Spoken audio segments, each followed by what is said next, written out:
Want to know the latest in soccer? Then listen to the Golden State Media Concepts Soccer Podcast. From MLS, the World Cup, and the Premier League, we've got you covered. The latest updates, the hottest matches, and news on the league's top players. It's the Golden State Media Concepts Soccer Podcast. David Beckham scores the goal to take England all the way to the World Cup finals. Listen now.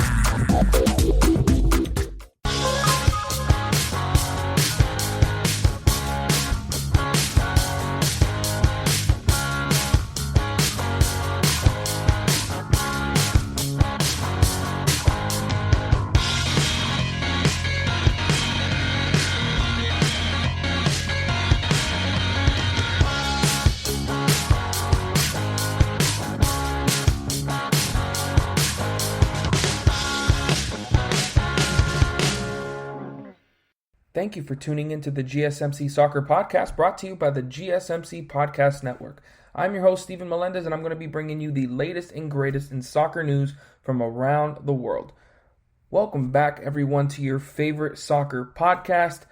I'm back, and I'm ready to talk to you guys about some more soccer news around the world. As you know, still got that international break, underway, and we're going to be talking about that, obviously, in this group, and I figured that this is a good time to also talk about the Premier League and get into, what our early first impressions of the league is going on right now. So let's just get right into what we're going to be talking about in today's show. With the first part, I'm going to be recapping some of the games from the UEFA Nations League. We have match days 3 and 4 going on now, and I just want to get into a few of those games. Some of the ones that, impressed me, and, of course, some of the big countries that went down. In the second part of the show, we're going to be talking about the Premier League. Like I said, I want to talk about, kind of my first impressions on, like the early parts of the season, which teams have surprised, disappointed, and, just talk about what players have impressed as well. Third part of the show, we're going to be talking about the CONMEBOL World Cup qualifiers. They had their second matches yesterday, and I know there's a lot to talk about, and we're going to see which teams are on top and which teams are going to have to catch up after the first two games of these World Cup qualifiers. And of course, in the last part of the show, my favorite part, we're going to be talking about the top 10 defensive midfielders of all time. So you're going to see some legendary names there.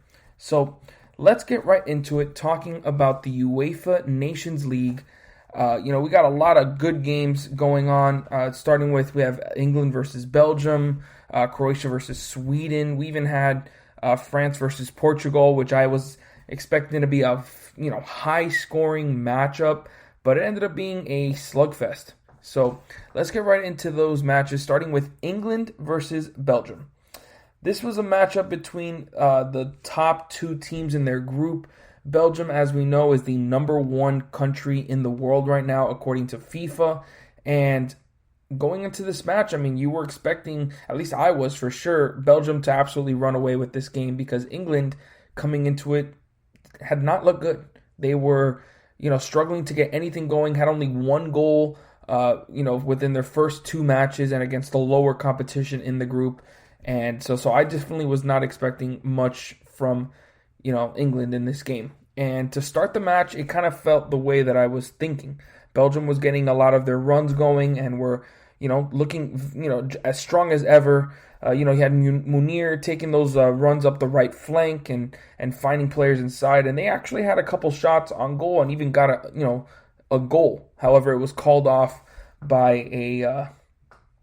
an offside position, and so they couldn't get that early goal. But they did still get one in the 16th minute by Romelu Lukaku penalty. He even drew a foul that, I don't know, to me it kind of felt like Lukaku was going into it, or I think it was Carrasco that drew the foul, but it kind of felt like he was going into the tackle and not actually going for the ball. So I don't really feel like that's a tackle, but Deer did make a silly challenge. He shouldn't have slid for the ball like that. So, I feel like in the end, you got to reward that as a penalty. And Lukaku does what he does best and scored that goal. Of course, towards the end of the first half, England did come back and equalize with a Marcus Rashford penalty. And this one was another one of those ticky-tack touches where it was like Munir touched the left shoulder of Jordan Henderson, and he, flopped a bit to kind of like sell the contact. There was contact there. I don't think there was enough to get a guy like Henderson down, but of course you're taught when you get touched in the box, you got to, make them see it, and that's why, you get a penalty, Rashford puts it home, and they're tied 1-1 going into the half. So, England got what they needed, and Belgium, for the most part, after those early opportunities, they weren't really doing much of anything to start, to really get good opportunities at goal. I just didn't feel the same kind of link-up play that I'm used to seeing from Belgium, or even like the big-time plays that you see Lukaku or De Bruyne make. It just was not there for them in this game, especially in the second half, where it just felt like they were completely lost. Like, Belgium could not get anything going in the second half. In the end, they end up with just 2 shots on target on 11 shots. England not much better, 9 shots with 3 on target. But they were pretty even in terms of pass percentage, 87% for England to 88% for Belgium. But in the end, England got the lucky draw. They were getting more opportunities, and eventually it kind of felt like they were going to break through, or at least Belgium would be able to hold on enough to get a draw in this game. But it did not work out that way for Belgium, as England, a really, really nice cross from Alexander-Arnold, as always, finds his other fullback mate in Trippier on the back post, and he heads it perfectly to Mason Mount. And now Mason Mount, he can make plays happen. He's already shown it in his young career, and he does so once again, getting a nice, a little quick move, and goes to that for that Coutinho, usual, curl into the top right post. Instead, it gets a deflection from, I believe it was Alderweireld, and it goes perfectly into the net against Belgium. It honestly, 9 times out of 10, that does not go in. England just got, honestly, in my opinion, lucky there. Mason Mount does get rewarded for the goal since his shot was still on target. But man, that was just bad luck for Belgium, but a great comeback for England, because they would go on to win this game 2-1, and honestly they deserved it, because they didn't look that bad in the first half, even though Belgium did get a lot of good opportunities, or not good opportunities, but just had more of the ball, and were just getting more runs in. But England dominated that second half, like completely dominated it, and they certainly deserved to come away with this win. And they do so. And now they top the group, which is crazy to even think against Belgium, especially with the way England have been playing. They are honestly, they were lucky to have 4 points heading into this game, but now they got 7 points, and Belgium's at 6, and we got a race now for that top spot in this group. Next, we have Italy versus Poland. Not your usual top matchup, but Italy, kind of looking good so far in the group. Poland, not so much. Of course, they didn't have Lewandowski in those first 2 matches, so they had a lot to make up. They do get a goalless draw here, but in the end, Italy it was kind of Italy's game to lose here, because they were getting so many opportunities at goal. There was one early in the game where Chisa pretty much was wide open inside the box. He wasn't wide open, but he eventually was open off a really nice cross and completely shot it over the bar. And you could tell he was disappointed from that. He's still really young, so you got to give him a break on that. But man, when you have those opportunities, you got to take them. Italy had 16 shots and only 2 on target. That's an absolutely terrible ratio. And then you look at Poland, they had the same amount of shots on target on only 3 shots. That is that's just ridiculous. Italy are just too talented to have that many opportunities and not get a goal on them. And some of these shots were like open. Like, they were getting good opportunities. They were connecting well up the field, and then but that final ball was just atrocious, and it ultimately cost them points in this game. And Now it's 0-0, and they get that draw, and I honestly expected a lot better from Italy in this game, especially with them having a golden opportunity to take 3 points here and make some distance between them and Netherlands. Now they only have 5 points, with Netherlands and Poland just behind them with 4 each, and this is a big time race in this group. I mean, Netherlands didn't do that well either. I mean, they tied against Bosnia-Herzegovina, so they didn't take advantage of their opportunities either. Getting that draw, I mean, they could have easily had a lead in this group. But, I mean, missed opportunities. And, I mean, even Bosnia are in this. They have 2 points with 2 draws. And, I mean, they got a win, and they're literally tied with Italy with their 5 points. So, I mean, this is definitely a very tight group. Not one I expected to be tight. I expected Italy and Netherlands to kind of run away with this. But Poland are sticking in there. And, this is gonna be exciting to watch down the stretch. So, next we have Croatia versus Sweden. And in this game, Croatia finally got Modric back. And, that's huge for them. And I expected them to come out swinging. I expected Croatia to be, show that their quality is much better than Sweden. Even though Sweden still have some good players. They have Kulicevic, Marcus Berge. So they have some quality. But Croatia just, in my opinion, have more. And they certainly showed that in this game. Even though it was definitely back and forth. I mean, Croatia looked a lot better early on.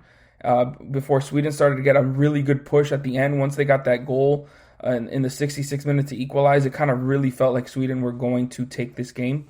But it just did not turn out that way for them, as Andrade Kramaric got a late goal with, it was poor execution by Sweden's defense. They should have cleared it out and just regrouped, but, a poor attempt at a clearance, and it gave Croatia the chance to really take this game, and they did. Getting those 3 points were huge for them because this was a game that could ultimately have decided which team gets relegated into League B. And for Croatia to get these 3 points, I mean, there's no chance they're going to catch up to France and Portugal. I mean, they would have to upset one of those teams and really make it a battle, but they'd still be behind them in points because right now with Portugal and France. I'm going to get to that game later, but with what happened in that game, I mean, they're each at 7 points. Croatia's at 3, so they need a lot to go their way in order for them to really have a chance here. But I mean, they got Modric, they have Rakitic. I mean, they didn't have him in this game, but there are definitely opportunities for Croatia to make some noise. I mean, the World Cup runner-ups are good for a reason. I mean, they have a lot of quality, so I definitely expect them to take this momentum and ride it and see where it takes them. So Croatia, 2-1 win over Sweden. I definitely feel bad for Sweden in this game, though, because even though they were down early and went into halftime 1-0, they came into the second half looking a lot better. Were rewarded with that 66th minute goal from Marcus Berge, which was really well executed. I mean, almost every player on the pitch touched the ball off that play. And in the end found an open goal. So it was a really good play, and Berge was able to slot it home. And with them getting so many opportunities and having the momentum late in that game, it really felt like Sweden were going to steal this one from Croatia. But just a late error caused them this game, and that's just how this game goes. It'll break your heart, and and then it definitely did for Sweden in this one. So next we have the Juggernaut matchup between France and Portugal. In my last episode, I was expecting this game to be an absolute, firework of a game. I mean, 3-3 was my prediction, and I was obviously way wrong. 6 goals short, as this ended up turning out to be a goalless draw. And honestly, in my opinion, I'm super shocked by this. I mean, I'm sure everybody was. You see France and Portugal with guys like Mbappe, Griezmann. You have Cristiano Ronaldo on the other side. You have João Felix. You have so many attacking players on both sides. It kind of feels impossible for them to end in a goalless draw. But that's exactly what happened in this match. And both had opportunities, even though it was pretty even. I mean, France just had 49% possession, so it was like pretty much even. I mean, each team had 10 shots, each team had 3 on target. So I mean, there really wasn't much difference between either one of these teams, and I mean, they had to kind of take advantage. I mean, this was a chance for France or Portugal to really get ahead in this group and take a commanding lead, but they didn't. Now and honestly, I'm all for it. I mean, I wanted a draw because I wanted this competition to go down to the end. I feel like it's going to be very exciting to see that next game because I'm sure they're going to take care of business between Croatia and Sweden. I don't see either of those two teams really upsetting France or Portugal. So that last match against France between these two countries is going to be extremely exciting to watch, and I hope everyone watches that game. I mean, if you're listening to this, you better be watching that game. It's going to be, I mean, it might just be another draw. I mean, who knows? But I doubt it. I'm sure these teams are going to come out firing, and you're going to see some scores in that one. No doubt about it. But yes, this ends in a goalless draw. I mean, Portugal had their opportunities, especially late in this game. Ronaldo had a very clear chance at goal. I mean, there was a defender near him, but I mean, it's Ronaldo, so if he even has a slimmer at goal, it's a clear chance. And Lloris, saved it, made a really good save to his near post, and saved his team those 3 points. Well, the 1 point for the draw. So yes, France, Portugal draw and are now tied at 7 points in their group. Next, we are going to Ukraine versus Spain. And wow, what a game for Ukraine. I mean, this seemed like the Spain game all the way. It felt like this was a game that Spain were going to absolutely dominate and run away with. And Ukraine have not been playing well, so it just didn't feel like they were going to be able to, muster out any kind of fight here. But my goodness, that goalkeeper, Bukshan, making his third cap for Ukraine and looked like a man possessed in this game. I mean, he made a mistake in the game against Germany in their last match, but in this one, he was on fire. He was making every type of save you can ask for, and he certainly is the man of the match in this game. I mean, the guy was on, like I'm telling you, like on another level today. And this game right here should guarantee him first team selection for the foreseeable future. I mean, this guy it was an amazing game. And honestly, for Ukraine as a team and as a defense, that back line, I was very impressed with them as well. Even though Spain were getting opportunities, I mean, they had 21 shots, 8 of those on target, and had 90% pass completion, and 72% possession. So Spain was absolutely dominating this game, and we're living in that half of Ukraine. But they just couldn't, get that breakthrough. They couldn't go through that Ukraine stingy defense. And I was very impressed by it because for a lot of this competition, they have not looked that way. And I was not expecting them to look that way here. But they weathered the storm and made it so that they'd get that opportunity late. And it was Victor, Sihankov. I'm pretty sure maybe that's how you say his name. Sihankov in the 76th minute, taking advantage of Spain's pressure because they were trying to get that goal. They didn't want to draw. I mean, of course Spain don't want to draw. I mean, they were leading in this group with 7 points in their first 3 games. You had Germany going up against Switzerland, and that game was kind of tight, even though I'm sure they're not looking at, maybe they're looking at the score, but they're not, the players on the pitch aren't thinking about that. They just want these 3 points, and they want to go through. And Ukraine took advantage of that and found open space and got their first goal against Spain in, listen to this, 17 years. First goal for Ukraine against Spain in 17 years. I mean, I was watching this game and I see, the excitement from these players, from the manager, from the entire staff, and you can see how much this meant to them because, they obviously haven't had a lot of success against them, and that goalkeeper, Bukshan, absolutely yelling to the top of his lungs after they scored that goal because he certainly had a huge part in it. He kept them in it. just long enough for them to get that goal. Huge win for Ukraine. And, I mean, they're looking good. I mean, they're third in this group, tied now with Germany after their draw against Switzerland, which I'm going to talk about now. Just 1 point behind Spain. I mean, I honestly can't believe it. And, it's just a really nice story because, I mean, Switzerland, even though I really like their team, they have not looked as good as, this next game is going to tell you, and, Ukraine have just taken advantage of their opportunities, and they did so big time in this game, getting that 1-0 victory over Spain. So now let's talk about Germany versus Switzerland. And in this game, I mean, the Switzerland just look like a different team than they have throughout this entire tournament, to be honest, because they've only had 2 goals in their first 3 games.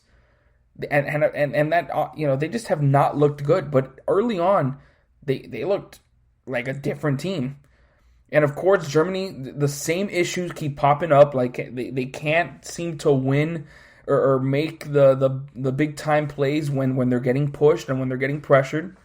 And they got scored on early in this game by Mario Gavranovic in the 5th minute.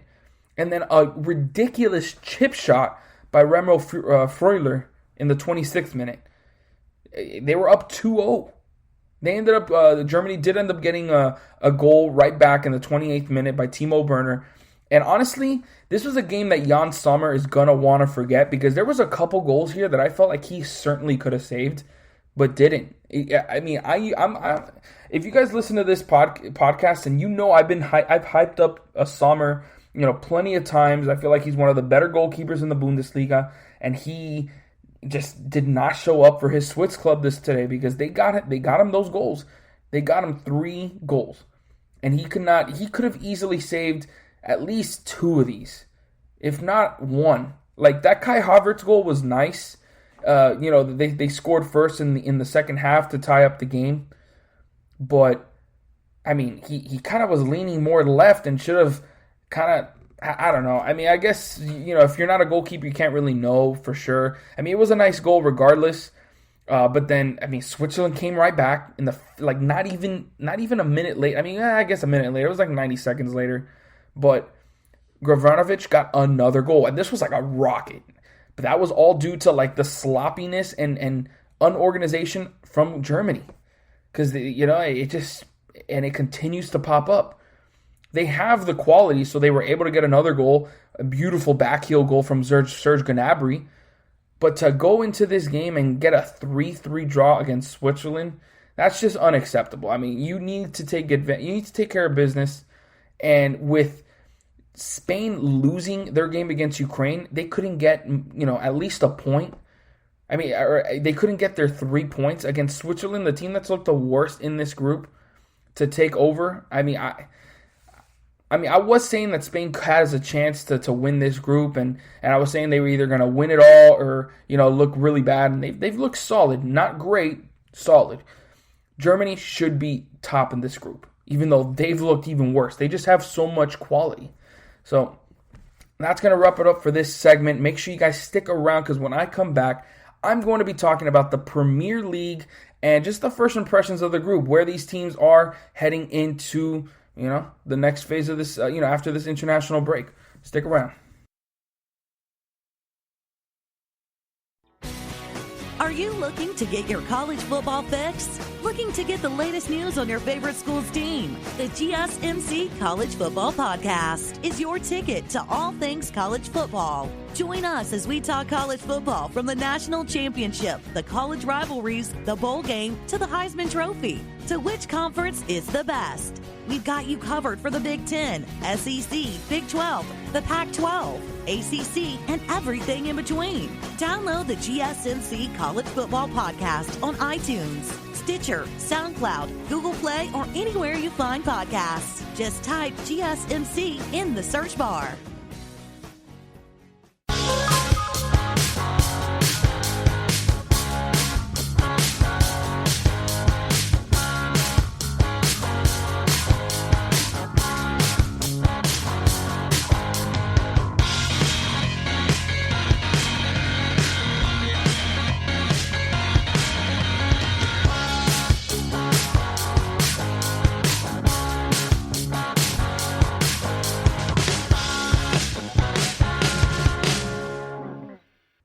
Welcome back, everyone. If you missed the last segment, I recapped all the top games going on in the UEFA Nations League.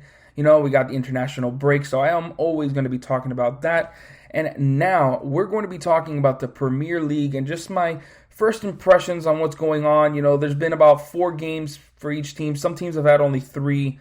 So it's very early impressions on the league going on. Just going to be talking about where each team is in the standings, which teams have impressed and disappointed, because there are a lot for both. And then, of course, the notable results for each team. So let's get right into it, talking about the standings. And at the top of the table, we got Everton with 4 straight wins to start the campaign and at 12 points. I mean, I was not expecting this, but again, when I first talked about them in the Premier League preview, they did not have the likes of James Rodriguez, Doucouré, Alan from Napoli. I mean, they did not have this brand new team that they have brought together, and I mean, they look so good.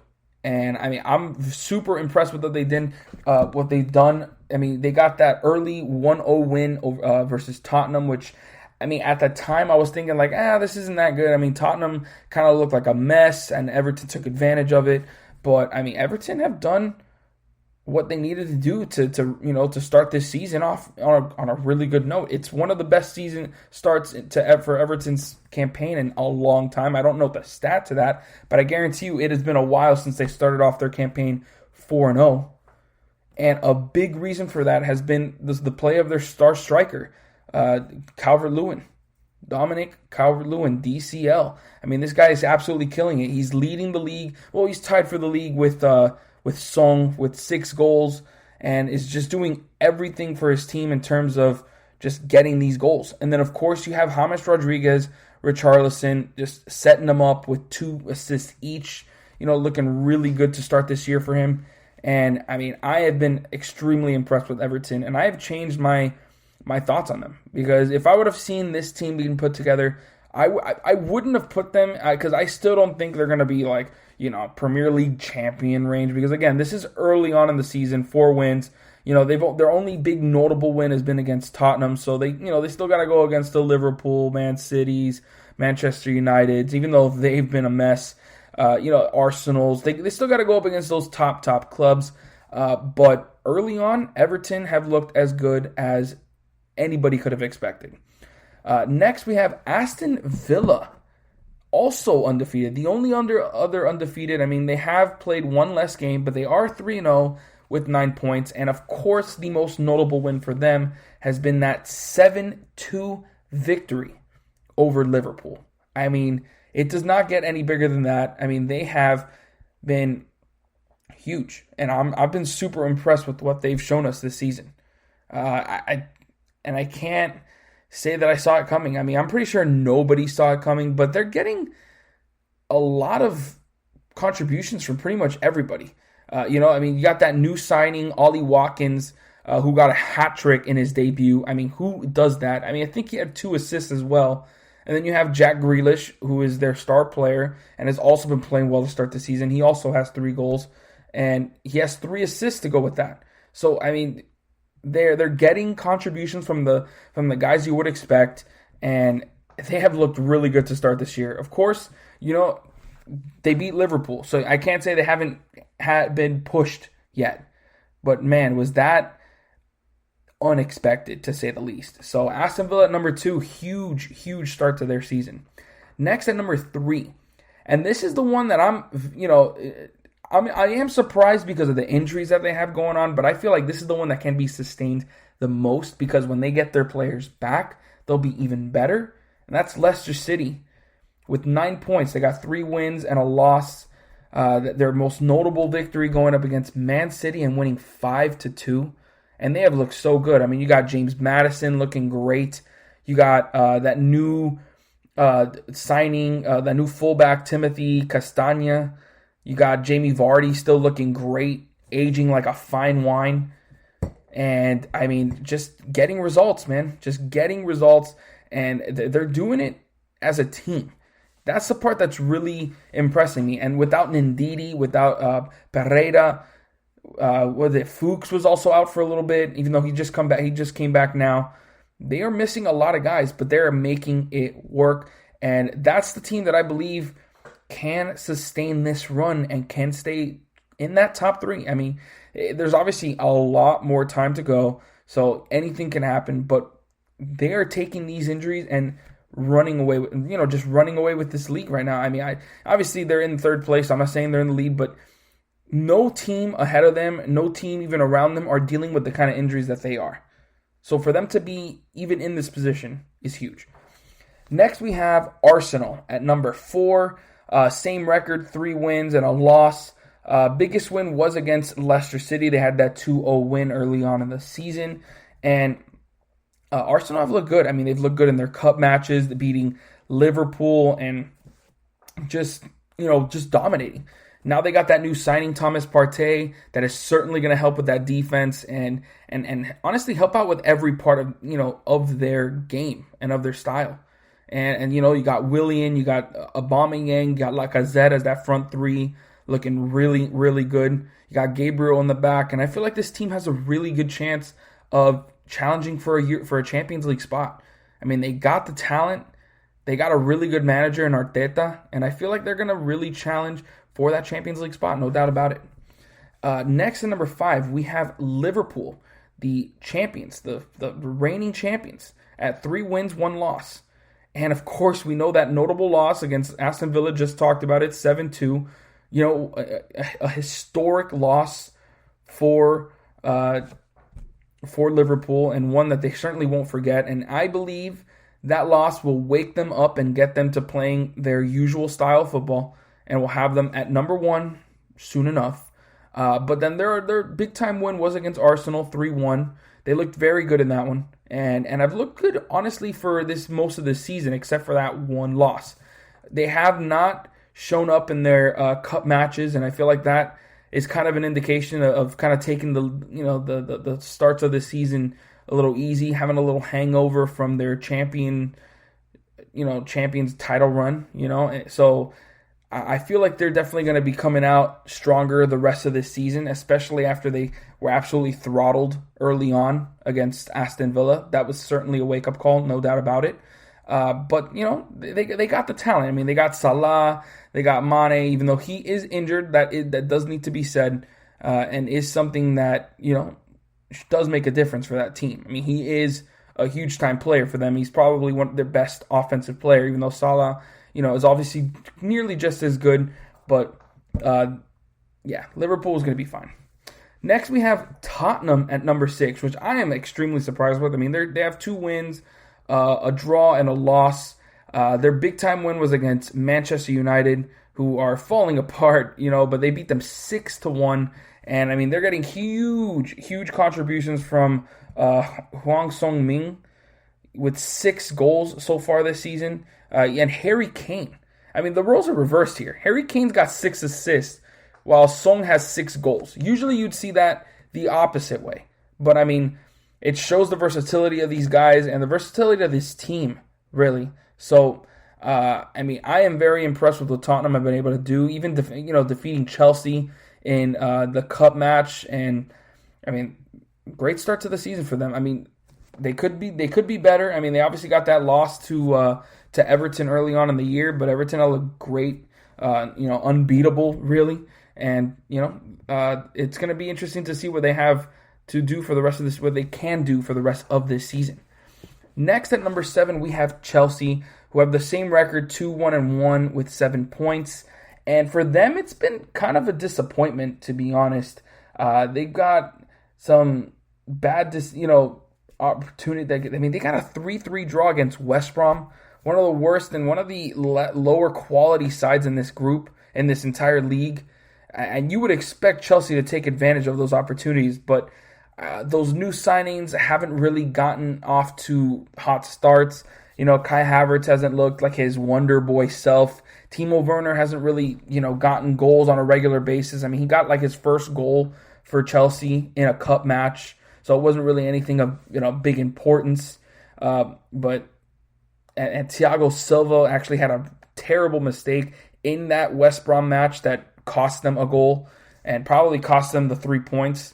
But honestly, I just expected more from them early on. I mean, I did also say that, it was going to take a little while for them to really get going because, you can't just bring all these players together. So I guess 2-1-1 isn't a terrible start, but, I definitely expect them to do better moving on up in this season. Next, we got Leeds United at number 8. And honestly, I probably should have chose Leeds United as the star team, like the surprise team for the season. But, I mean, with the kind of people they were bringing in and just the momentum they had from the championship, a lot of people were expecting them to be a solid team, especially like a, top half of the table team. And they've shown that so far this season. They started off the campaign with a 4-3 loss to Liverpool. They've even got a 1-1 draw to Man City. So they have shown that they can hang there with the big boys and have gotten results. They got 2 wins and a draw for those 7 points, leading, tied with Tottenham, Chelsea, and, now Newcastle, I'm going to be talking about next. Bamford has shown that he, his game can translate into this Premier League. You got Costa, Helder Costa, who I said was huge for them to keep also playing well. He's got 2 goals. And even Matthias Klick, he's also been playing well. He's got 2 goals as well. So they're getting a lot of great, contributions from pretty much their entire team. And that's a big reason why they are where they are. So Leeds at number 8, huge for them. Newcastle looked good as well. You're getting, they got 2, like I said, 2 wins, one draw and a loss. They got that win. They got a win against West Ham, 2-0 win over West Ham. And there, I mean, that's not really a big notable win, but they did have to take care of business there, and they did so. They did get a 1-1 draw versus Tottenham. That is a solid result there and something that they can look for, kind of build upon going into the next part of this season. But they have gotten some good contributions. I mean, their team overall is very solid and something that I will expect to see more of as the season progresses, especially, from their young player, not young, but he's, new player, Calum Wilson. He's looked great to start this season. When he gets goals, it kind of feels just so calm for him.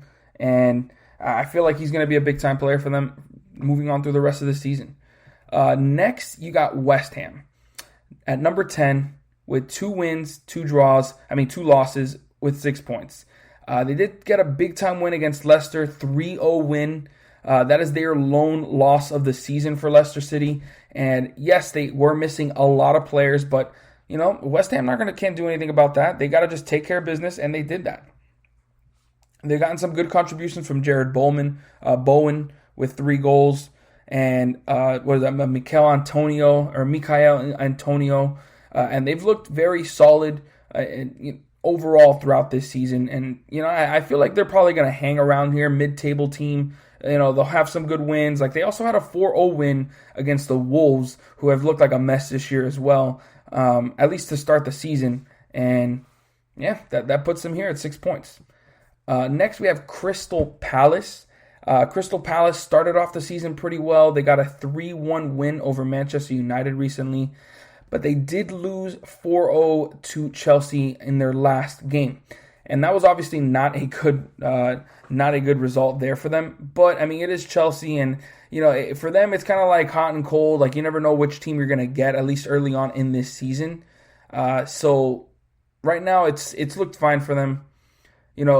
6 points, 2 wins, and I just don't expect them to really stay here for much longer. Zaha can keep them up for as long as he possibly can, and I like him wearing the captain's band. You can tell that he really likes to have that responsibility, and you want that in a player. You want him to take that responsibility and want to make his club better. But I just don't see them staying mid-table. I see them battling relegation for most of this season. Next, you got the Wolves, also tied with 6 points, 2 wins, 2 losses, and their most notable result was that 4-0 loss against West Ham. I mean, when you got the kind of quality that they have, I mean, they got in my opinion, they got one of the better starting 11s in this league.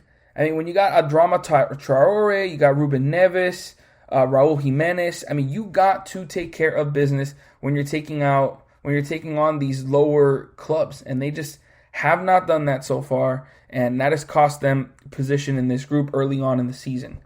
Next, we're getting into some surprises here. You got Man City at number 14. They've only played 3 games so far. They do have a win, a draw, and a loss.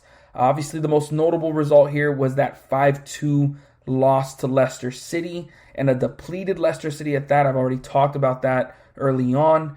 But, I mean, they have not looked their usual self, and I did not expect this from Man City. After losing out on the title last year, heavily against Liverpool, I expected them to come out swinging this season. But they got 4 points in 3 games, 3 matches, and they even got a 1-1 draw against Leeds. But, with Leeds United, I just feel like they've looked really good early on this season. And, of course, Leicester City, they're one of the better teams, and I expect them to be among the top 3 this season. But losing 5-2 to them, that's just unacceptable for the kind of team they have. And it all goes back to their defense. I mean, they have a dynamic attack. I mean, you obviously got Kevin De Bruyne, you got Raheem Sterling up there, but there's just so much that Ederson can do. I mean, he's a great goalkeeper, but when you're giving up 3 penalties in a game, there's just so much that you can do. You take away those penalties, it's a 2-2 draw, and you have an extra point. It doesn't go anywhere. I mean, you still end up being 14th, but it's better than losing 5-2. So definitely need to see better from Manchester City, and I feel like you will. But you can now understand why they were so desperate to try to get a guy like Koulibaly from Napoli, because their defense is an absolute shambles. And I expected it to be better with Laporte there. I don't know if he's played these first couple games, but if he has, then this is a problem. Next, we have Brighton at number 15, and it hurts me to say that because if you guys heard my Premier League preview of the season, I expected them to be the surprise of the year. Of course, it is early, but they do have 3 losses, and however, there is some bright side to that. Those 3 losses were against 3 of the better sides in this league. They got a 3-1 loss to Chelsea, they have a 3-2 loss to Manchester United, and a 4-2 loss to Everton. And if you've noticed something about that, they've all scored in those matches. And they've, it's not like they've just, been completely shut out in those games and haven't had a chance. So I still feel like Brighton have a chance to be one of the better teams in this table and try to get a top 10 spot. But they do need to get results against those lower, quality sides. They need to, especially since they're not getting the results, not even draws against those, top sides. And, I mean, you got some good players. You got Neil Maupay, who has, gotten 4 goals for them already. And, they just need more. They need to find more for this team. Lallana and Veltman have not had this kind of impacts that I've expected from them early on in the season. But, again, 3 losses against 3 top-tier teams in this league. So it's not like, a caution. It's not like like everyone watch out. What am I trying to say? It's not an alert. It's not time to panic. There you go. It's not a panic time for Brighton. It's just stick to the game plan. You'll be fine. Now at number 16, this is absolute panic mode. You got Manchester United at number 16. They've got 3 points in 3 matches with 2 losses, one being that 6-1 loss to Tottenham. They have looked like an absolute mess. Now, I know Cavani is coming in, and that certainly is going to help in the locker room and on the pitch as well because he is a great striker. But, man, this team has way more problems than just not being able to score. I mean, their defense is a mess. Their midfield has not looked right. I mean, Bruno Fernandes has not had the same kind of impact he had last year. And, I mean, this looks like an absolute mess. So, Manchester United have to figure out, Solskjaer has to find some kind of combination that works because it has not happened so far. You're already getting Paul Pogba to Real Madrid rumors happening, and that is not what Manchester United fans were expecting in this season. Now, next we have West Brom. These next 4 teams have not won a game yet, and they have a combined 1 draw, that 1 draw being with West Brom. They have 1 point. They got that draw against Chelsea. So it's a big time. It was a big time game for them. I'll be honest with you. It kind of hurts that they only got that draw. I'm sure fans were hoping for those 3 points. Because not often do you have an opportunity to get 3 points against a top tier club like Chelsea. They needed to take advantage of that, and they just didn't. They let Chelsea get back in the game, and they only have 1 point in 4 matches. That hurts. For Burnley, they had a chance against Southampton early on in the season, but they did lose 1-0. And they've had they just have not impressed at all. 3 losses in 3 games, and I do not expect much better from them going into the season. This next team, Sheffield United, I did expect better from them. I knew Dean Henderson leaving was going to be a problem, but I did not expect the problem to be with their offense. I mean, even though it wasn't going to be, one of the best in the league, I did not expect it to be one goal in 4 matches. I did not expect that. They have not been able to put together anything. And, they're just getting no contributions on defense either, and that has resulted in 4 losses in 4 matches. And then for Fulham, they looked pretty solid against Leeds United, getting 3 goals, but ultimately losing 4-3. But all the other matches, they've just looked like a complete mess. They lost 3-0 to Arsenal, and that was obviously expected because Arsenal are, one of the more improved sides. But man, Fulham have looked like a mess. And like I expected going into the season, they're going to be battling relegation for most of the year. 4 losses in 4 matches. So that's going to wrap it up for this Premier League, first impressions segment. Make sure you guys stick around because when I come back, I'm going to be talking about the World Cup qualifiers for the CONMEBOL. Tired of searching the vast jungle of podcasts? Now listen close and hear this out. There's a podcast network that covers just about everything that you've been searching. Hey! The Golden State Media Concepts Podcast Network is here. Nothing less than a podcast bliss with endless hours of podcast coverage. From news, sports, music, fashion, cooking, entertainment, fantasy, football, and so much more. So stop lurking around and go straight out to the Golden State Media Concepts Podcast Network. Guaranteed to fill that podcast itch. Whatever it may be. Visit us at www.gsmcpodcast.com. Follow us on Facebook and Twitter, and download us on iTunes, SoundCloud, and Google Play.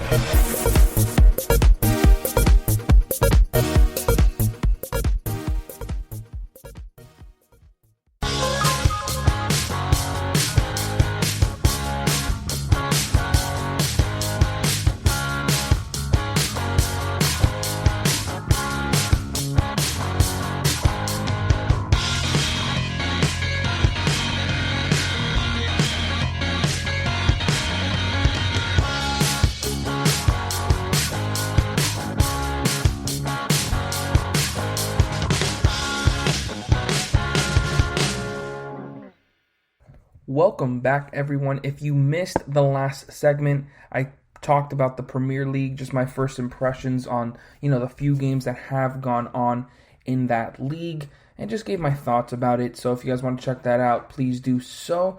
But now, we are going to be talking about the World Cup qualifiers for the CONMEBOL. They just had their second matches, and, there's a lot of stuff that went on, man. There's some upsets. There were some, disappointing, performances once again. And in a game that really got me upset between Brazil and Peru, because if you guys heard me in the last episode, I am a Peru fan because my girlfriend, she is a Peruvian, and I just love the way they play. So let's get right into these games and, see what happened. So the first game I want to talk about is going to be Argentina versus Bolivia.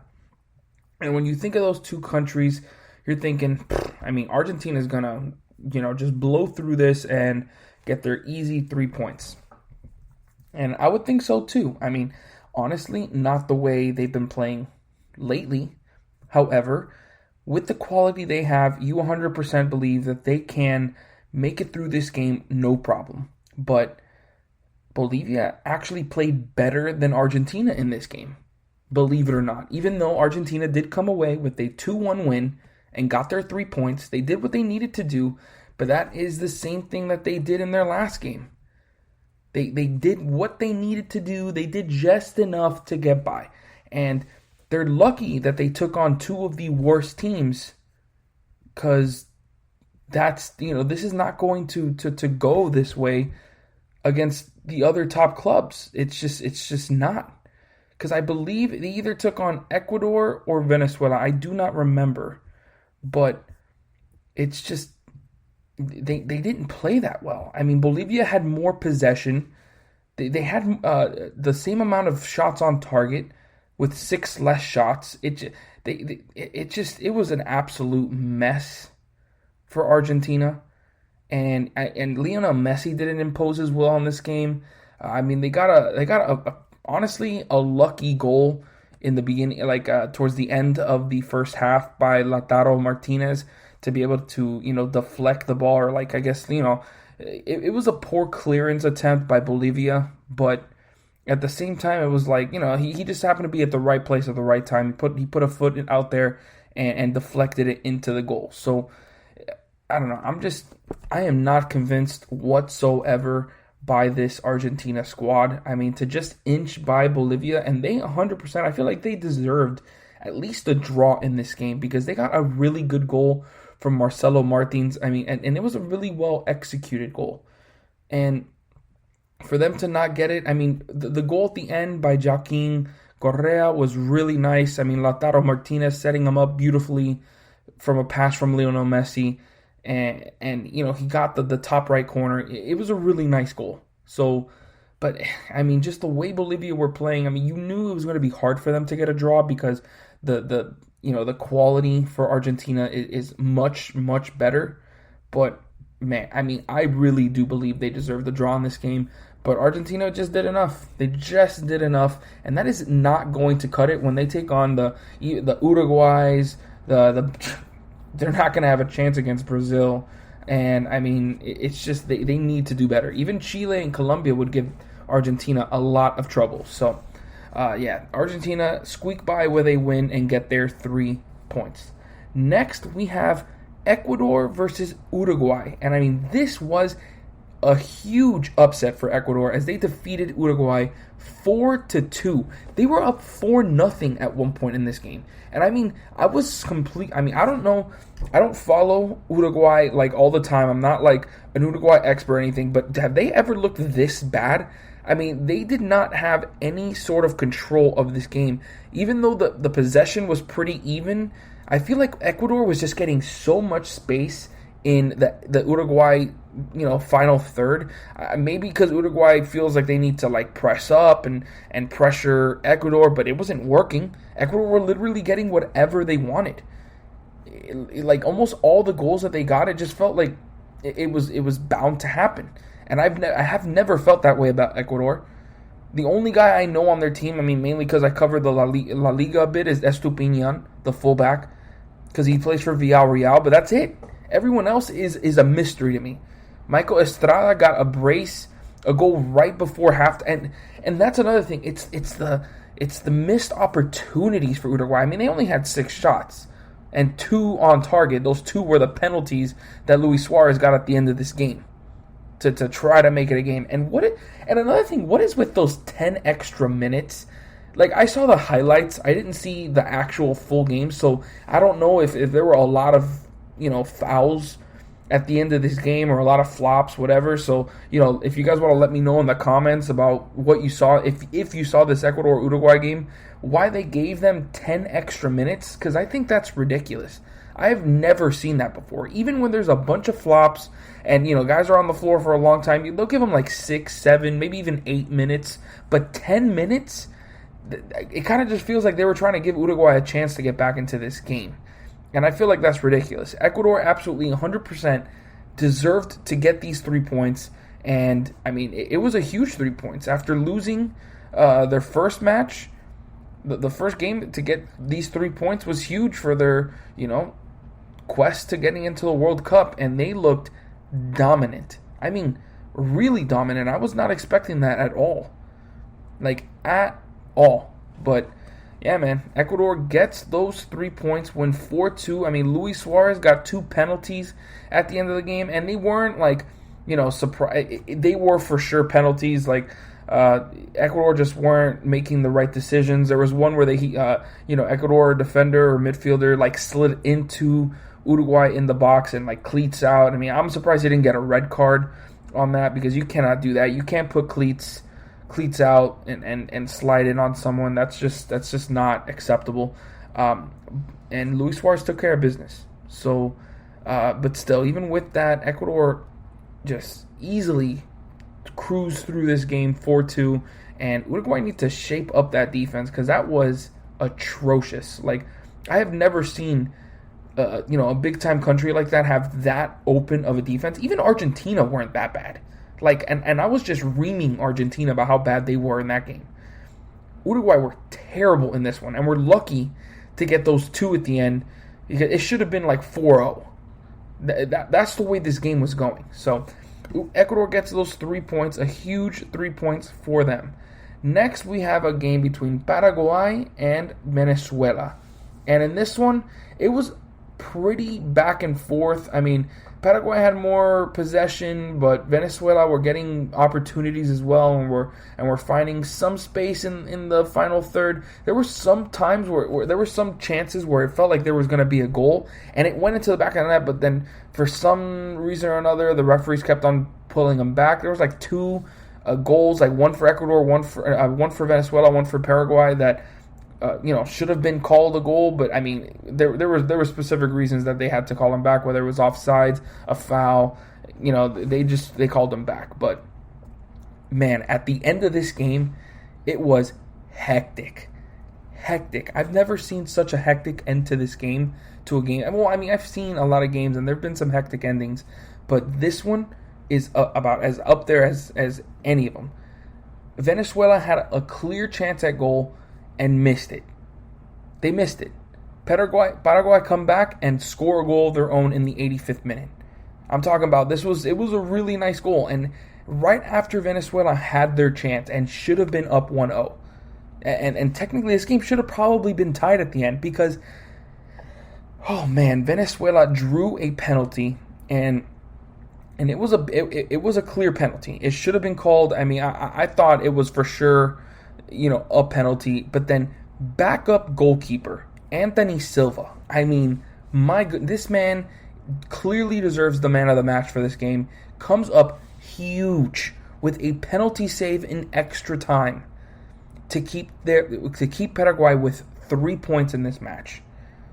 I mean, I was so surprised, and he had another really nice save earlier in the game where it was like a pinpoint header, like right in front of goal, and he saved it. And I was extremely impressed with Anthony Silva, and he ended up being the backup. He was the second choice goalkeeper, because the first choice got an injury and couldn't play this game. Huge game for him, and huge 3 points for Paraguay. Certainly deserved it after for it to go back and forth like that. I mean, huge win for them. So now on to the game that just drove me nuts, and I'm gonna probably spend a little extra time on this game, because Peru versus Brazil ends with Brazil winning 4-2. But my God, man, Peru deserved the draw here, man. They really did. I mean, they came out firing. They did not let Brazil do whatever they wanted. That usual free-flowing, flair of an offense that they have was not able to find the space that they usually do, because Peru, are very organized. They're a very organized country, and I feel like they were, really putting their imprint on this game, especially early on, and they were rewarded with a goal. They got a beautiful goal from, so far, their man of the qualifiers in Andrade Carrillo.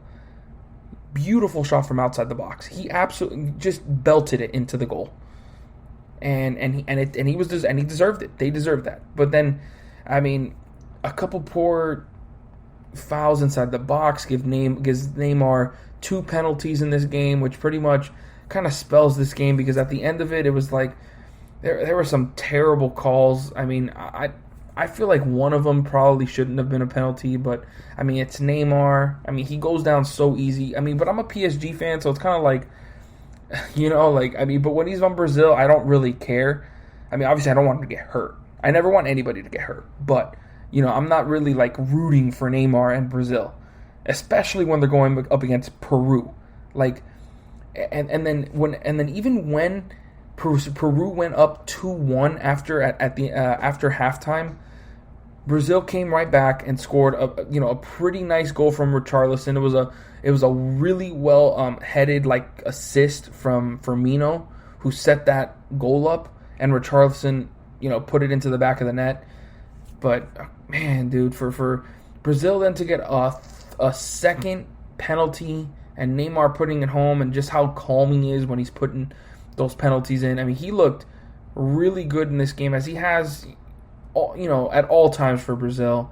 I mean, he's literally showing legendary stuff out there, and he's obviously the best player on the pitch, and he showed it in this game. He got a hat trick because he got a goal at the end. I mean, did they really need to do that? I mean, I guess yes, because at any point, a team could score, so I can't really get mad at that. But man, it sucked, because it was after Peru got 2 red cards at the end. I mean, it was a really silly foul. Like I forgot who it was, but he, like, when he went to try to take the ball away, he like lifted his arms up and went right into Richarlison's face, and it's like, you can't do that. Like that's a really dumb decision, and it pretty much cost them the game, because yes, they were down 3-2, but I mean, you still had a chance. And they pretty much took that chance away with going down a man, because there's no way a Peru with a man down are going to be able to score a goal against Brazil. They can maybe get a draw, or keep them scoreless, which they still didn't do that either. But that was at the end of the game, so obviously Peru were trying to push for a goal. But man, it just sucks, man, for Peru for it to just fall apart for them at the end like that. They certainly deserve to get some result here, at least a point. I mean, out of their 7 shots, they had 6 on target, so they were efficient in this game. I mean, Brazil were as well. I mean, they had 13 shots, and 9 of those were on target, so they played really good as well. But I just feel like the Peru, form, like their organization is just super, super good, and they showed it in this game. It's just the result at the end did not go their way. 2 goals in the last 10 minutes of the game from Neymar just shut the door for them. And yeah, Brazil gets their 3 points and are on the top of this World Cup qualifiers as expected. So now at the last game was a wild one. You got Chile versus Colombia. In the end, it finishes with a 2-2 draw. And here we got, I mean, I was really, really impressed with this game, because you got Colombia looking really good early on, and probably in the end deserved to get this draw, because even though Chile put in a lot of hustle for this game, and but Colombia got a really nice goal early, a really nice header from Jefferson Lerma, who headed it down, and that's usually what. That's what you teach. You whenever you go up for a header, you want to head it down, because those are the hardest ones to stop. And he did that, and he got the goal. But then, sort of after that, Chile started to settle into the game. They did get a penalty in like the 35th minute, and Arturo Vidal put it in the 38th minute. It was a clear penalty at the time when I first saw it. In real time, I didn't really think it was a penalty, but then when you looked at it closer, you can tell Vidal hit the ball first, and then they kind of got him from behind. So it's a clear penalty. Chile definitely deserved to have a penalty there, and he put it home, and a really good penalty take at that. And then literally 3 minutes after that penalty goal, Chile got another one from Alexis Sanchez. And I mean, this goal from Alexis Sanchez was really well taken. It was pretty much the hustle is what I liked out of it. The fact that Alexis Sanchez never gave up on it. I mean, the goalkeeper clearly had a really good chance at it, but he, was able to get it past him, and then with just one little touch, got it into the goal. really solid goal from Alexis Sanchez, 100% deserved, and that put him up 2-1 going into the half. Complete, just falling apart for Colombia at the end of that half. And honestly, it cost them those 3 points that they could have had. And it looked like Chile were probably going to run away with this because they looked solid in the second half as well. And were getting opportunities. Probably should have gotten a third goal, but it just didn't work out that way. And honestly, for Colombia, in the second half, they had a goal that I have no idea. When I'm looking at the highlights, obviously I didn't watch this game because I don't have the channels for it, so I wasn't able to watch it. But when I saw the highlights, it was a really nice corner kick from James Rodriguez that got headed pretty much into the goal. But I don't know what it was, but I think it was a foul inside the box that they called on Colombia, so they waved off the goal. And I think that was ridiculous because it looked like a flop from the Chile player. And I understand that's kind of part of the game, but come on. Like, the refs need to see that, especially if they have the opportunity to look back at it. You got to see that and not call that for them. But whatever, the goal was waved off, so it was still 2-1. It was late in this game, extra time. Colombia were trying to get whatever they can, and they were getting opportunities, and officially they were rewarded in the 91st minute with a deflected goal for Radamel Falcao. I mean, it wasn't deflected, but it was like, the Colombian player that was trying to shoot for it, kind of misfired, and it went right into the path of Radamel Falcao, and the legend does exactly what he always does, makes a goal for Colombia, and gives them this very, very important point to keep them, ahead of Chile. Because Chile, lost their first match, and we're looking good, and we're looking for a win here, but they didn't get it. Colombia comes through, gets that draw, and are now looking really good. I mean, well, it's just the beginning. It's only 2 games, but hey, you want to start these off really well, and they did. So now let's look into the standings and just see where all these teams are at. Brazil, of course, 2 wins, no losses, no draws, and are at 6 points. Argentina, same thing. I don't expect that to stay that way unless they fix things up real quick. Because as soon as they start taking on these other teams, like even, if they take on Paraguay, I don't think they'll do as well. Colombia, same thing. Chile, same thing. Even if they take on Peru, I feel like Peru can really give Argentina trouble. But they are at the top with 6 points. Paraguay getting that win gives them a very crucial 3 points and are now in 3rd place ahead of, tied with Colombia, because Colombia also has 4 points with that draw today, or yesterday. And then you also got Ecuador, who getting that huge win against Uruguay. I mean, if they would have drawn this game or even lost this game, they would have looked really bad, after these first 2 games. But getting that win gives them 3 points, and they are in the thick of that race. You also got Chile, who, now are also with 4 points, and my apologies, are now with only 1 point, and are not, after 2 games, just 1 point. You'd expect better results from Chile, but that's where they sit right now with that quality. And then you got them tied with Peru as well, their rivals, and Uruguay has 3 points. So, and then of course you got Venezuela and Bolivia with 0 points down at the bottom of the table. But that's the way this is all working out right now. And I'm excited to see what they got coming up next in November, because I believe that's when the next qualifiers are coming up. So I'll be talking about when it comes around. So that's going to wrap it up for this segment. Make sure you guys stick around, because when I come back, I'm going to be giving you guys my top 10 defensive midfielders of all time.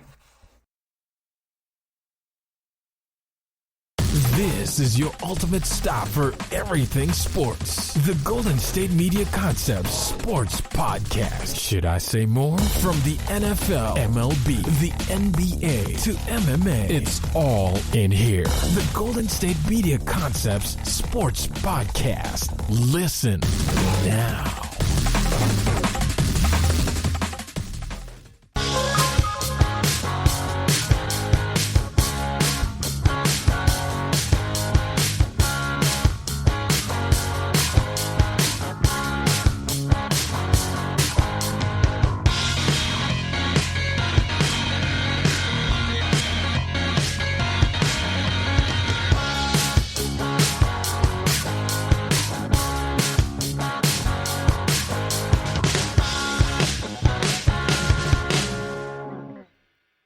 Welcome back, everyone. If you missed the last segment, I talked about the World Cup qualifiers for the CONMEBOL and where each country stands after their first 2 matches. And now we're going to be talking about one of the most important positions of, pretty much all of soccer, the defensive midfielder spot. And I'm going to be giving you guys my top 10 of that position of all time. So for defensive midfielders, their job is usually to win the ball, by reading the game, tackling, intercepting, and then passing it to their teammates, turning that defense into the attack literally in an instant. And those great defensive midfielders exemplify that fighting spirit, and by putting, his foot on the ball, he can pretty much dictate the pace of the game at any point. All these guys that are on this list do that with pretty much to perfection. And I cannot wait to get to these names. And starting at number 10, we got Didier Deschamps, the French midfielder known as the water carrier for that French side that would go on to be one of the best ever, with Zidane, Cantona, Thierry Henry. His task was to do the dirty work before giving the ball to those star players, and he did that task to perfection. He was so important for this team that he was named captain and led them to their most success between 1998 and 2000 when they won the World Cup and the European Championship. When he retired, he was France's highest capped player with 103, and he obviously was just as successful at the club level and would go on to have a legendary career. And on top of that, he's only the 3rd player in history to earn a World Cup as a player and a manager. Huge time career for Didier Deschamps. And here are just a few of his accomplishments. He won 2 Ligue 1 champion. He was a 2-time Ligue 1 champion with Marseille, a 3-time Serie A champion with Juve. Like I said, he won the World Cup. He is a 2-time Champions League winner, one with each of those teams I previously mentioned. And he was a 3-time UEFA Champions League runner-up. And so he made it there a bunch of times because, he was a winner. He also won the Coppa Italia 1 time, the Supercoppa Italiana 2 times. He was an FA Cup winner as well. And he was the French Player of the Year in 1996. Huge career for Didier Deschamps, and absolutely deserves to be number 10 on this list. So next we have one of the first, ever superstars of soccer, Jose Leandro Andrade. He is football's first black icon, an absolute legend of the game. And Andrade would have had an extremely tough upbringing, but he would conquer all that on his way to becoming one of the best defensive midfielders of all time.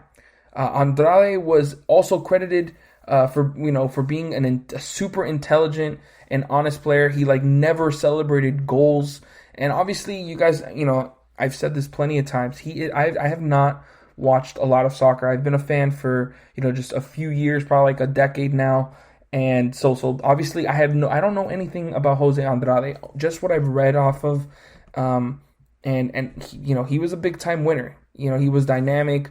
He was fast and highly technical player. He was able to dominate the pitch without the physicality of many of his teammates.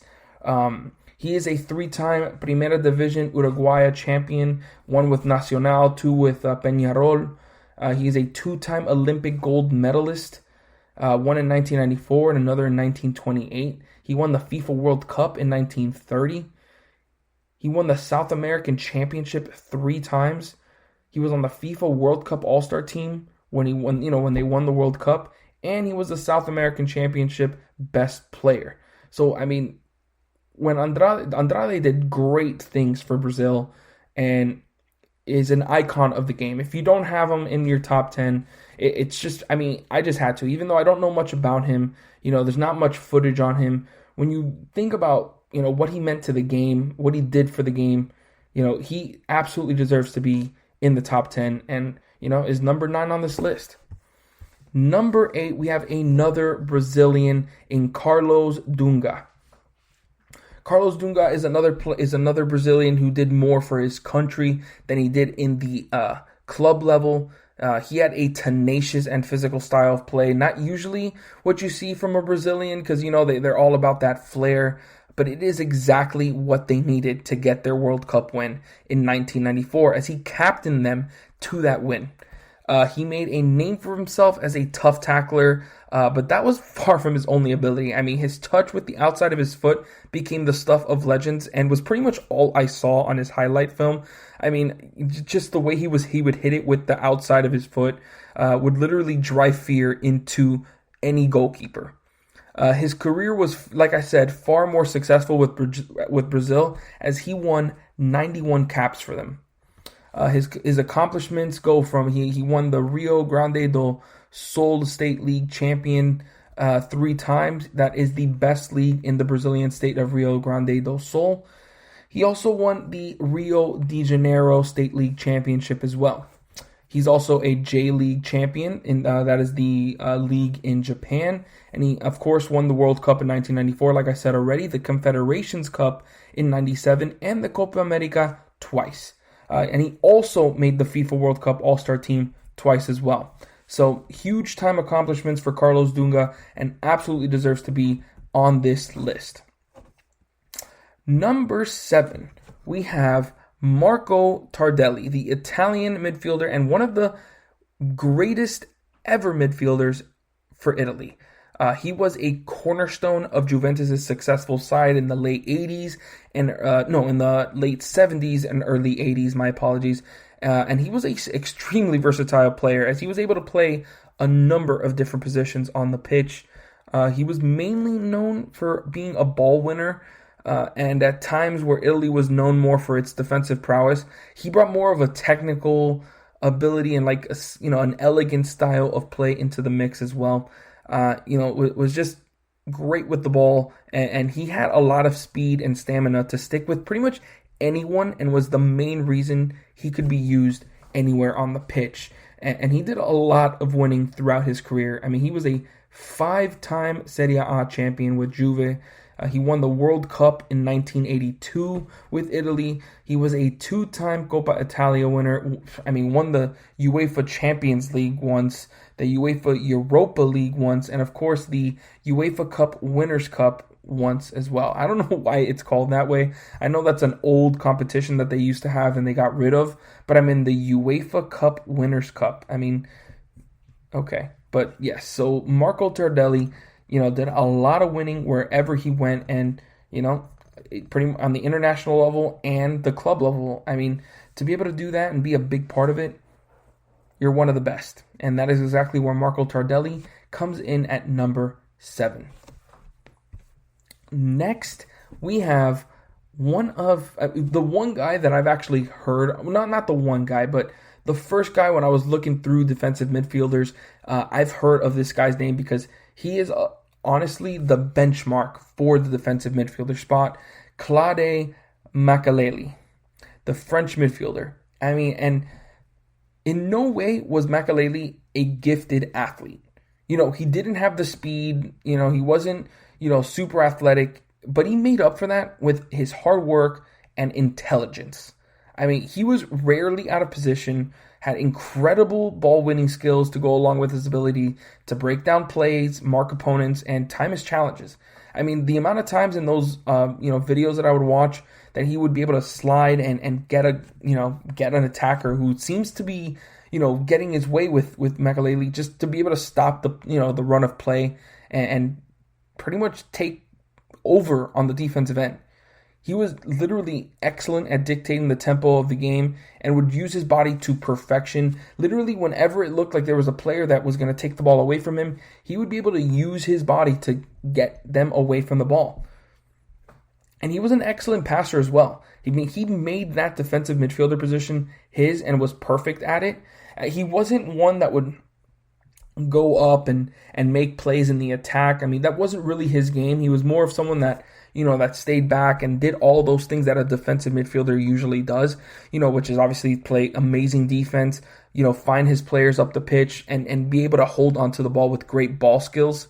I mean, he was great with the ball and would just continuously, he used like those feints, like with his body, well, so many times just to get by opponents.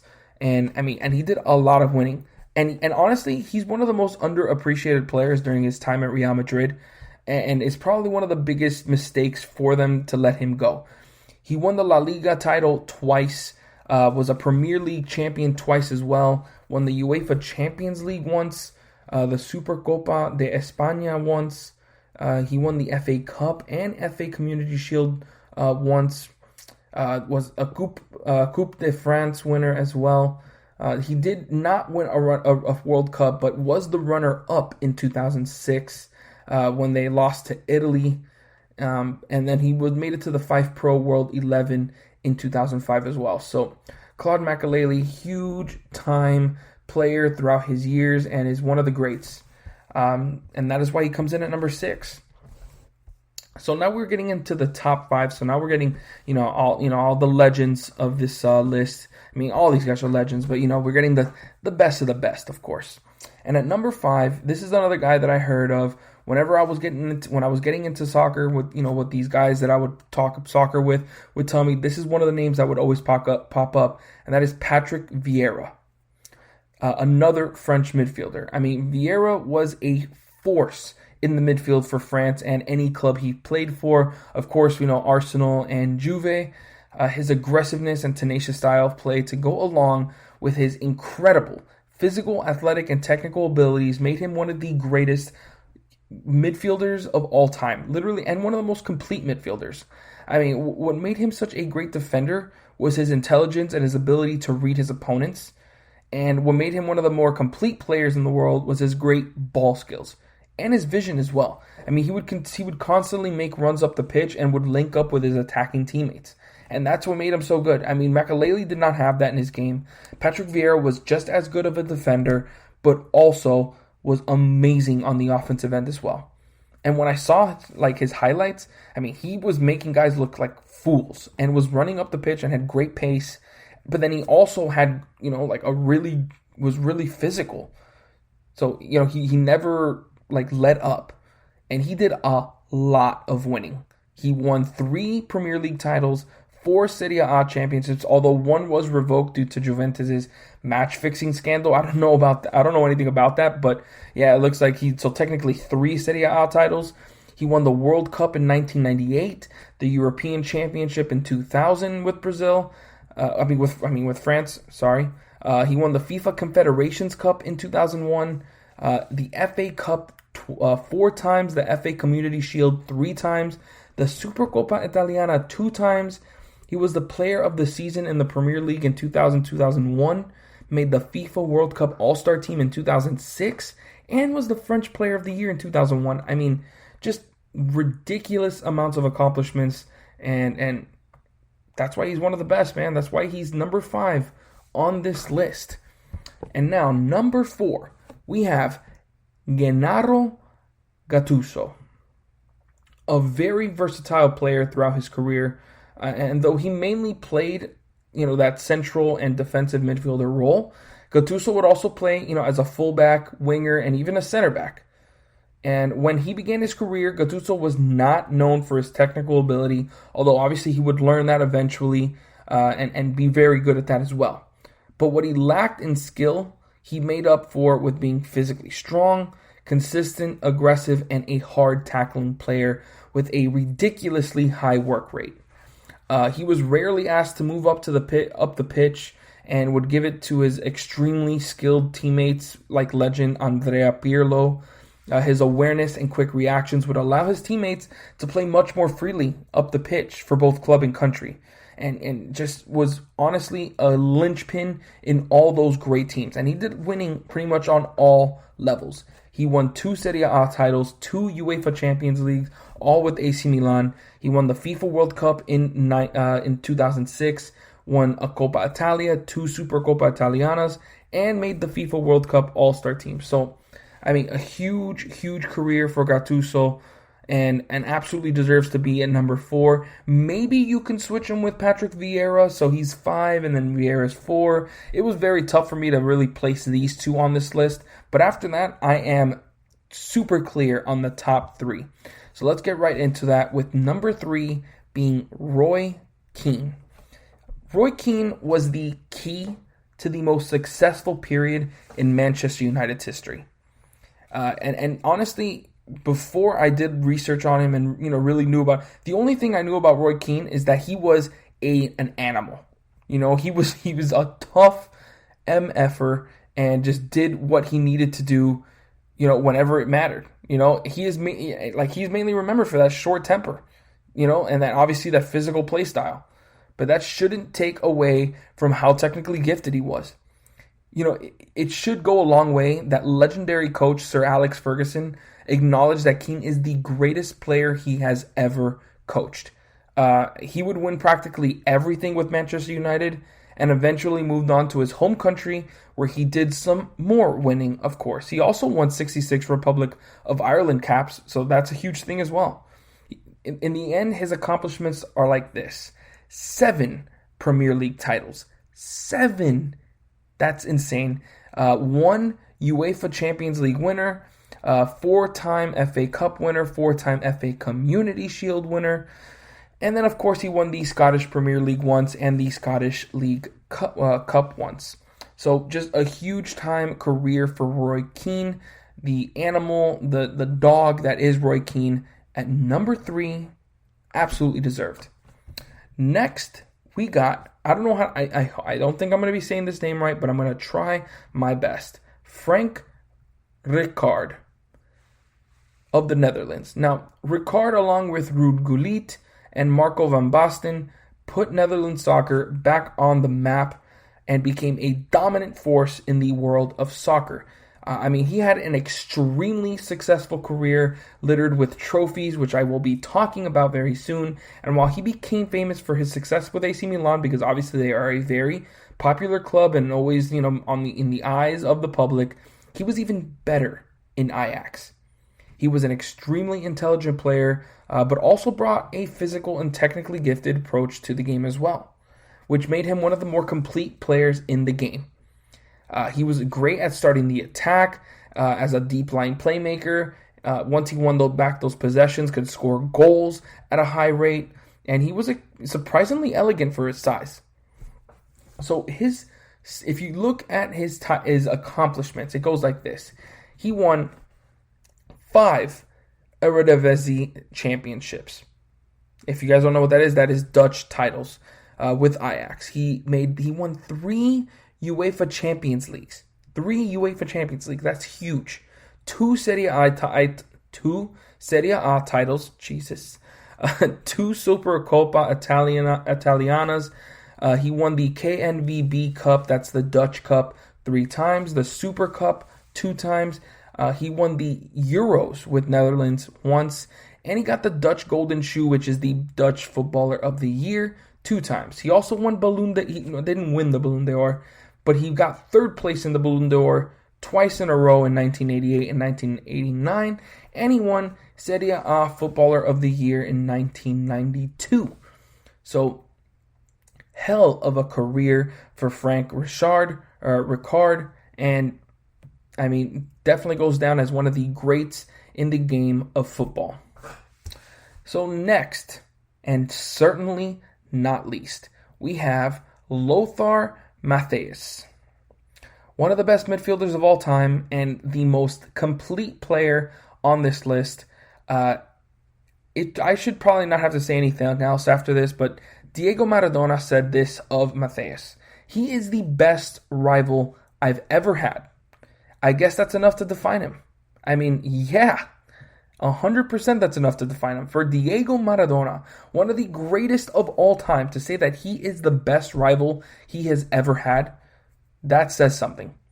Matthäus was amazing at marking players, but honestly, he was more known for his offensive abilities, which is kind of crazy to think that he is a defensive midfielder, because he's known for his passing ability, his perfect positioning, powerful shooting. That was one of the biggest things I saw in all of his highlight clips. The fact that he can shoot from literally anywhere on the pitch, he was a threat. But then the fact that he was also one of their best defenders, that is absolutely ridiculous. He was super quick as well, can get down the field literally in no time. and he was a box-to-box midfielder in every sense of the word.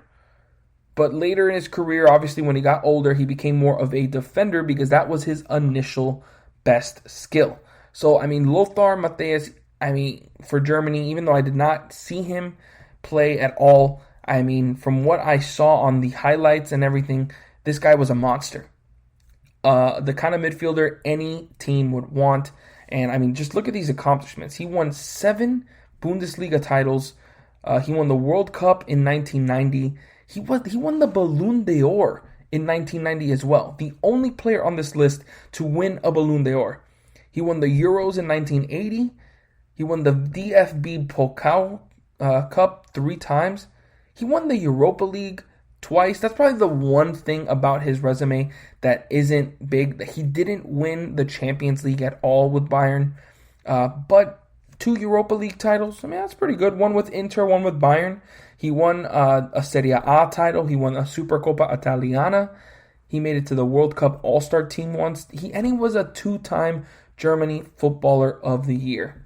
One in 1990 and one in 1999. So, this guy had a hell of a career, and it spanned a long time. So, Lothar Matthäus, 100% the best defensive midfielder in the world. So, that's going to wrap it up for this segment, guys. Or, for the show. I know. I'm leaving you guys. It sucks.